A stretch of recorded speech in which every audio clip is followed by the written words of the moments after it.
is called Show Me the Total Cache. Brought to you by friends over at ServerPress, Maker's desktop server. They make local WordPress development easy. Check them out at serverpress.com. And our friends at Cloudways. Cloudways handles all the hosting complexities so that you can focus on building amazing WordPress websites without any hassle. Check them out at cloudways.com. Thank you for helping us out on Patreon. Go to patreon.com/WPwatercooler. Let's go around the room real quick and get everyone introduced. Cosper, how about you? Start us off. Well, hey, everybody. I'm Jason Cosper, a.k.a. Fat Mullenweg, and we're going to be talking about the state of the word today. Oh, no, wait. That's tomorrow. How about you, Manny? Hey, guys. I'm Manny. I'm a web developer based here in Vegas, and I'm freezing. Had to unpack all my winter clothes, and glad to be here. Good to have you on, Manny. I'm Jason Tucker. You can find me over at Jason Tucker on Twitter. My website is jasontucker.blog, and I do this show as well as another show called WP Blab. And tomorrow we're actually doing our Mystery Science Theater 3000 style interpretation of State of the Word. So we're gonna have a lot of fun with that. Bridget and I are gonna have a few drinks, hang out, and she actually doesn't even go to the event. She sits in her hotel room, and then her and I just kind of watch the video play out, and we just have some fun and kind of talk about the things. What time is it tomorrow? I believe it's at 2:00 if I remember correctly, Pacific. Okay. If I remember correctly, it's on my calendar that way, so hopefully that is it. I do want to let you know that if you're watching on any of the various social media places that we push this out to, if you want, you could be just like JD, and you can have JD went and said, kicking off the weekend. So feel free to go and leave your comments in there. We'd love to throw them up on the screen and even talk about them and interact with them and stuff. And I just want to kind of jump in a little bit here, and we're going to be talking about BoldGrid's acquisition of W3 Total Cache today, as well as other things that have been going on within the WordPress space, acquisition-wise, and so on and so forth. So let's jump in a little bit. So where did we end up finding this one, Cosper? Actually, I ended up seeing it on WP Tavern. Announced the news just recently, and I think it's really interesting, especially since W3 Total Cache. It's one of those plugins that's been out there for quite some time. It's one of the most popular WordPress plugins. So an acquisition of a plugin so large is kind of a big deal. But especially, I mean, it's a plugin so large, but it's also a plugin with a lot of baggage over the years. There's been, concerns just even, 2 or 3 years ago, where people were worried that W3 Total Cache was abandoned. It wasn't seeing the updates that it should have been. It wasn't, getting a lot of support that people were expecting, things like that. I mean, I'm glad that they basically have someone to kind of shepherd it along and keep pushing it forward, especially for those million plus people who depend on it every day. But at the same time, I have, for friends and things like that, I've had to evaluate caching plugins, and the last time I looked, the kind of the top tier of the space, we have, the premium, there's WP Rocket, and then there's also KeyCDN makes one called Cache Enabler that works outstandingly and does not have a lot of options to configure and everything else. I mean, if we're talking about W3 Total Cache, that's options is nothing that they've ever shied away from. It's the Optionsaurus Rex, if you ask me. There's a lot of options there. And in working in support and hosting support, specifically over the past, not lately, but just over the past 13, 14 years that I've been working with WordPress now, you run into a lot of people who will grab a copy of W3 Total Cache, and sometimes in shared hosting and things like that go, oh, hey, I'll turn Memcache support on or whatever, even though their host doesn't even have Memcache, or Redis support. And it just kind of lets you turn that stuff on and doesn't say, hey, wait a minute, I'm not finding a Redis server here. Like, what's going on? So there are definite things for BoldGrid to improve. And I think user experience is one of those things. Yeah, it's interesting to see that that we're getting these companies, especially when it comes to WordPress hosting companies, are starting to work their way more and more into the dashboard. And that they're either redesigning the dashboard entirely. They're taking parts of the dashboard and maybe having like a splash page at the very beginning that says, here's all the things you can install. It could be as simple as just like a logo up in the corner of the screen that's saying, hey, we haven't seen what BoldGrid's going to do with this just yet, but there very well could be, BoldGrid showing up on a site that's hosted over at DreamHost, or a BoldGrid logo that's showing up that's being hosted at, whoever else, whatever other hosting company. And so it makes you think, like, at some point, is the play to get people to switch to that, to that provider, to, switch over to that web host, because the fact that caching plugin's doing such a good job for them that they feel maybe they should go into that space? Or is it along the lines of, now that you're hosting with BoldGrid, we'll just automatically install and pre-configure all of those, menagerie of buttons and such into a point where it works really well for their web hosting environment? What do you guys think? Like, which way do you think that there is a play for this? Is it to use it as a way of advertising, or do you feel that it's maybe, yes, you are using it, and here's the plugin that you're using on the same web host? Mm-hmm. Yeah. Well, first of all, I think there is a trending of people thinking more about page speed. If you see like newbies and people that are not aware of this before, they now are paying attention to this, that it's important. It's more important not only for the user experience, but also because it's one of the SEO factors, right? Mm-hmm. So yeah, there is a lot of people. I've seen a lot of people now here's my score on GT metrics, and can you help me understand this? And I think like what BoldGrid does is they are a page editor, right? They have their main product is a page editor, or is it the hosting? No, it's hosting. That's hosting. Mm-hmm. Hosting with a page editor, right? They have a page editor built in. Yeah. So I guess, yes, they want to perhaps give an option for the newcomers to not have to worry about that, page speed. That's what I think. And I do think that there is that bit of soft advertising. I know that WP Engine has their PHP compatibility checker that as people were pushing from getting off of like the 5.6 and et cetera branches and going, oh, can I even upgrade to 7? Can I upgrade to 7.1, 7.2? So they've had that little, and it's become a very popular plugin over the years. So I know that they have a little bit of soft advertisement there.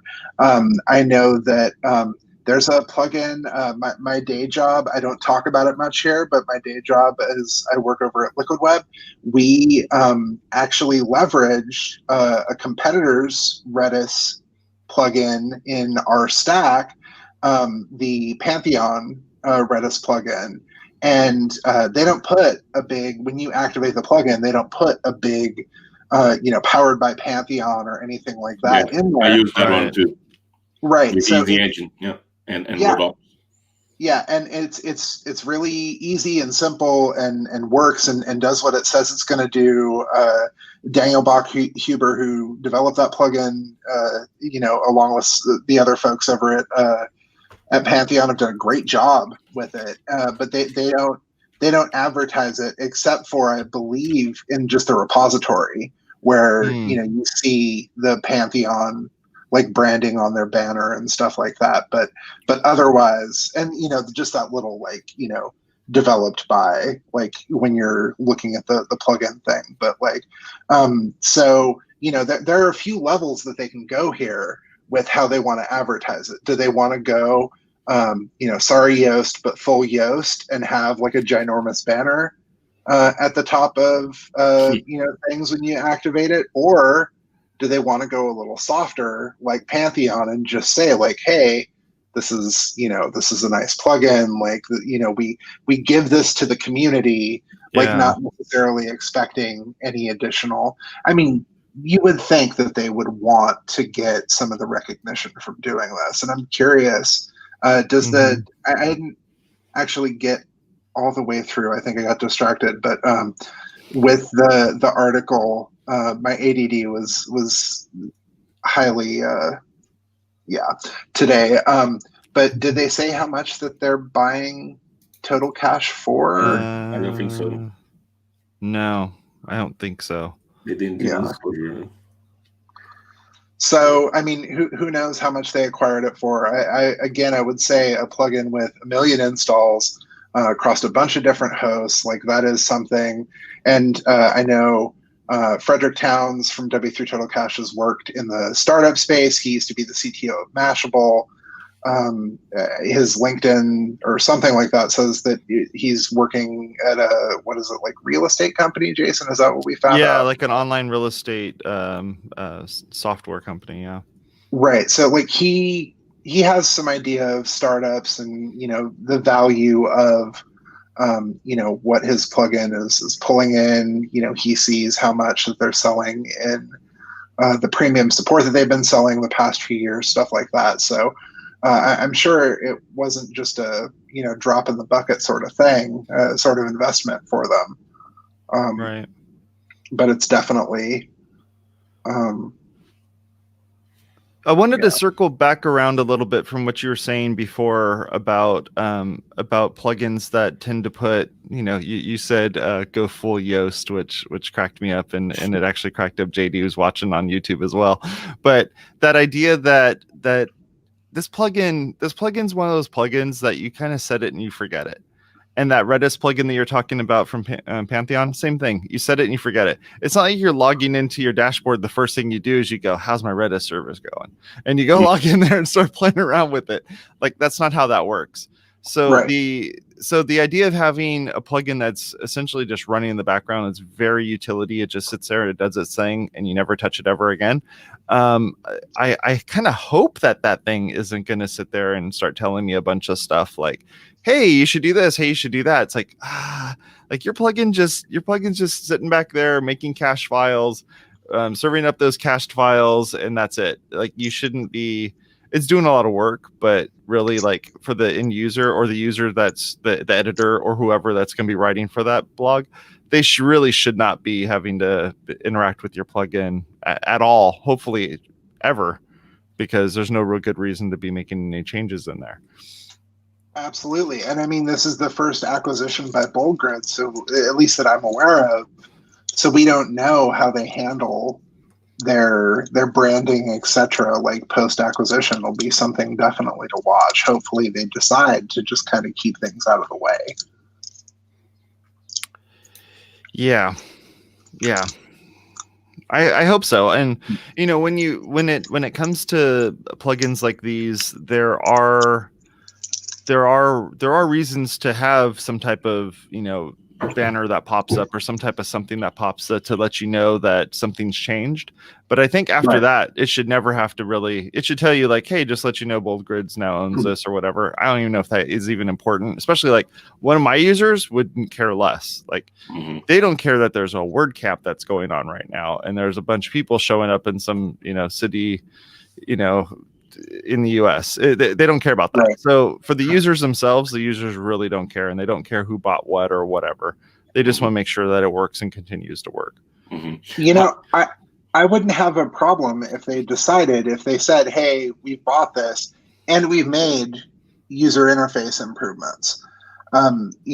We've made improvements so whether or not you have to turn Redis on, whether or not you have to it'll auto detect things for you. It'll give you if they put a little more WP Rocket style like polish on it, if they make that investment there, and kind of improve that user experience, like, yeah, crow about that. Like, actually tell people, like, hey, you set it and forget it, but take a look. There's maybe a couple things you can do to make your site even faster now. I wouldn't mind that. Yeah, I wouldn't mind that either.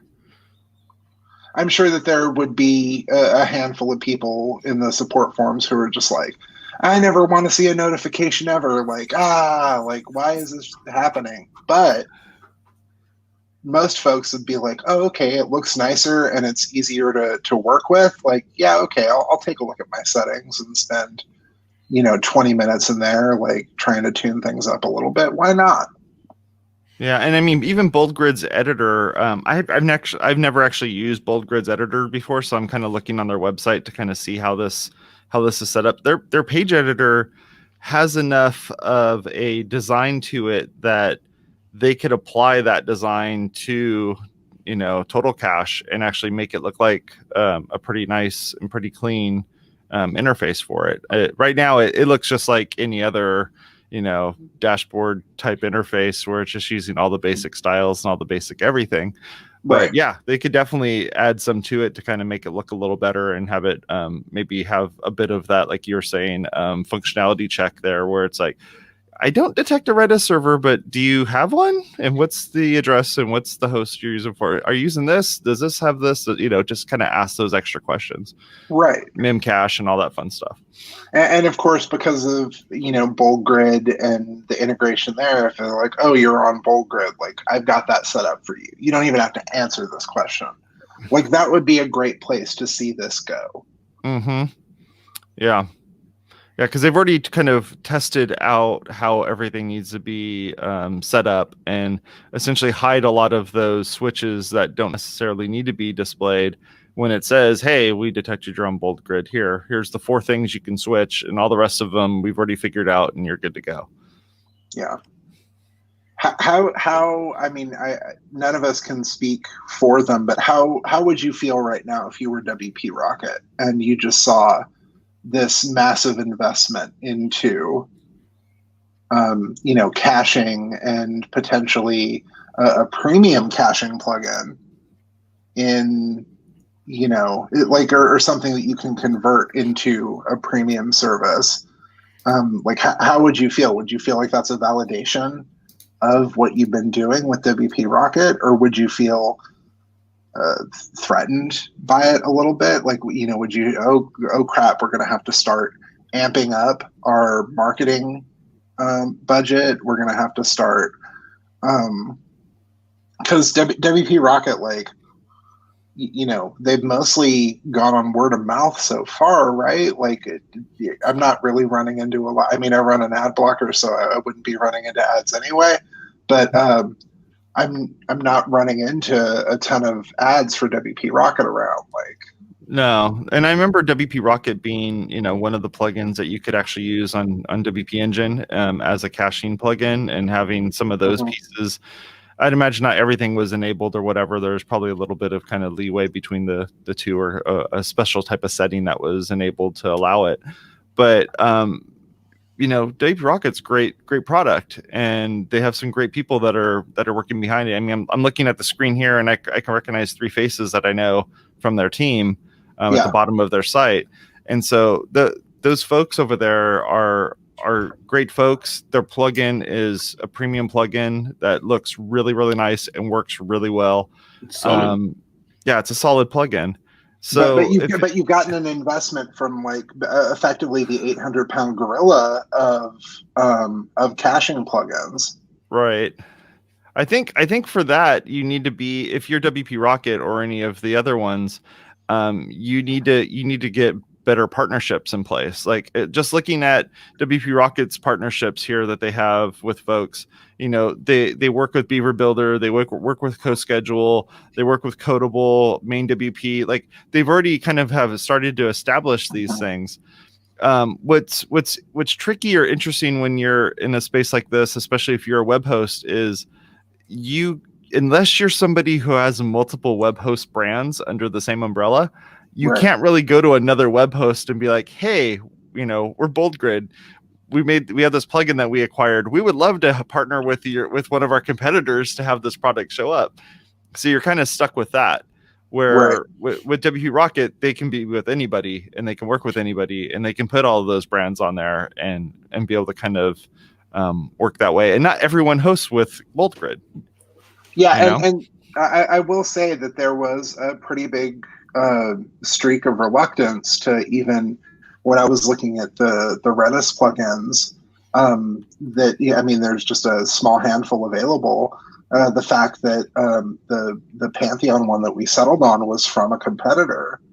It was like, hey, do we want to give even this little developed by credit to a competitor? Like, do we want to say, like, yeah, we're running? But, like, honestly, that's part of the beauty of open source software. You run something that was written by a competitor, and we're, a rising tide, that whole saying. Yeah. So. Well, you can also be a competitor of your upstream. So, like, if you're somebody who hosts, if you're a web host company and you're using Amazon, and Amazon, you're using their servers to host your stuff, you could also use Amazon and not use anybody and still host your stuff. Like, you have that kind of thing as well. I mean, if Amazon got in the business of hosting WordPress, okay, then that kind of adds the whole thing all together. They're like, oh yeah, one-click Amazon install or one-click WordPress install on Amazon. That would be a very interesting thing. But yeah, I mean, I don't see any problem with that. I mean, there's plenty of competitors that have used one another's things. I'd imagine in the Linux space, just in general, that you could have a particular project that maybe like Red Hat made that now some other distributions now using as well, like that sort of thing. So, Yeah. One thing that we didn't talk yet is also like the upsell, right? Part of this, because they probably can make money out of the CDN aspect of this too, right? The partnership with someone, Max CDN or someone. Absolutely. And probably a lot of money there too, the upsells that a caching plugin could, bring to the table. I don't know if they have. I'm looking here if they do have. I think they do offer CDN from multiple sources, right? Or is it just from one specific one? Yeah, it looks like. I mean, I've never hosted with WorldGrid, so I'm having to do a little bit of research on the fly here. W3 Total Cache, they offer like a bunch of CDNs, right, that you can connect. Right. You should be able to plug in any CDN that as long as it supports like a pretty standard set of. Yeah. Sorry, my dog was making some noise here. No problem. I think Jason and I are fully familiar with dogs making noise. My work definitely. Number 2. Yeah, I get what you're saying with that, and it might even be an opportunity for them to because like I was saying, if you're a web host and you acquire something like this, you've essentially just blocked out all the rest of the web hosts as partners that you could do, because that's just how it works. But with the CDN, on the other hand, not all web hosts are CDNs, nor do they provide CDN service. And most of the time, you should probably be going with another company anyhow as a CDN. So yeah, if they were to go and partner up with another company as a CDN provider and say, hey, you could tie into this, I could see that being something that works. And also image optimization too, right? There are a lot of companies like optimizing image for your website and stuff like that, like Kraken and Shark Pixel and all those. Why didn't we buy this? I don't understand. I mean, we're coming up with all the great ideas. Yeah. Or they should just hire us to come up with good ideas. Right. Exactly. I mean, for me, it would be a conflict of interest, but for Jason and Manny, it would. Yeah. So what about JD was asking about in the chat here about Supercache and how Automatic owns Supercache, and when that kind of came to be, we haven't seen much of Automatic using Supercache as a way to advertise other things. No. So, well, I mean, initially Supercache was developed, I believe, by at the time an Automatic employee, and that was like one of the slid in. Yeah. So I want to say Donica did it. I'm mispronouncing that name. It's Irish, and my Oh yeah. I know. I know yeah. what you're talking about here. Yeah. And so, I mean, he worked on Super Cash for forever. I think Automatic took it over at some point, and he might still be working on it. I'm not too sure. I haven't had to evaluate caching Yeah. plugins for a while, and know all the little. I mean, honestly, since the advent of managed hosting, a lot of these caching plugins are less and less relevant because server side caching of the managed hosts like WP Engine, like Liquid Web, that rely on Nginx caching and that rely on Varnish and things like that. Kinsta, Pantheon, Pagely, all of them don't really lay or lean on these caching plugins at all. So really, this shot is something at the lower to maybe even like low mid end of the market. So I think it's a shrewd one to put out there. If you're a host like Bullgrid that focuses kind of on that mid tier of the market, and really wants people to like a beginner to mid tier of the market, and you want to get people using your services to be able to have that little bit to say, kind of like you said at the beginning, Jason, like, hey, look at the job we do here, like caching stuff on your servers, like how think of how it'll be on our servers, like right.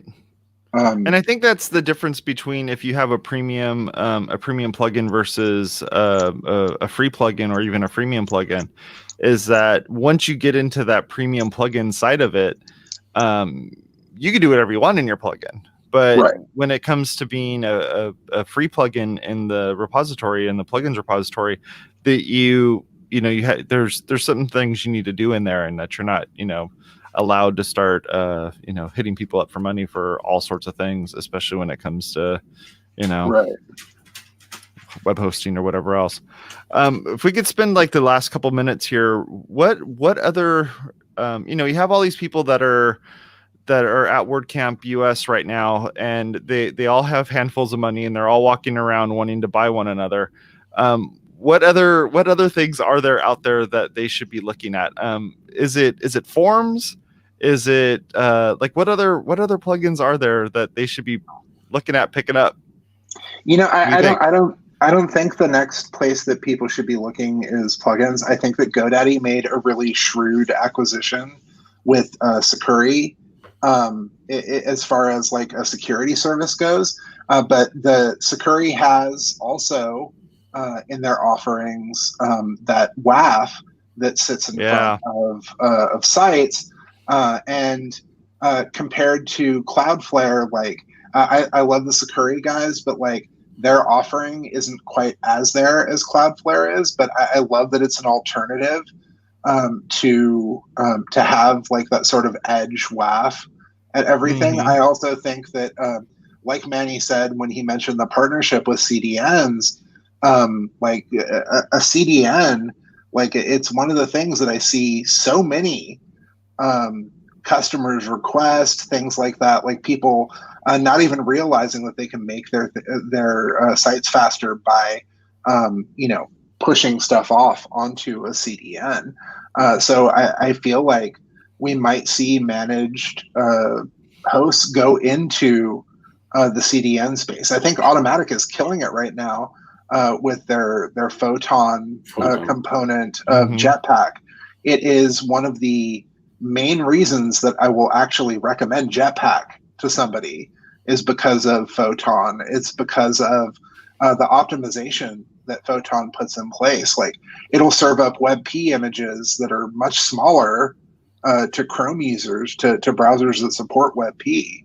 And now that Microsoft has the Edge browser written in Chrome and using like the Chromium engine for that, like Blink, it's I mean, you know, more and more people are going to be able to get WebP images. I don't believe in browser monoculture, but at the very least, there's some benefits there, and I think that examining, you know, that and the CDN space, the WAF space is really where hosts should be looking next. That's an interesting one, especially when it comes to you know, having these plugins that we were just talking about today with caching and such. Those are places where you can definitely pull in those partnerships and start making things happen. So thank you very much for all of you folks for hanging out. Go over to our website at WPwatercooler.com/subscribe. Sorry, Manny, I got to make that thing a little bit smaller. But go over to WPwatercooler.com/subscribe. There you go. And I'll talk to y'all later. You have a good one over at WordCamp US. Bye-bye.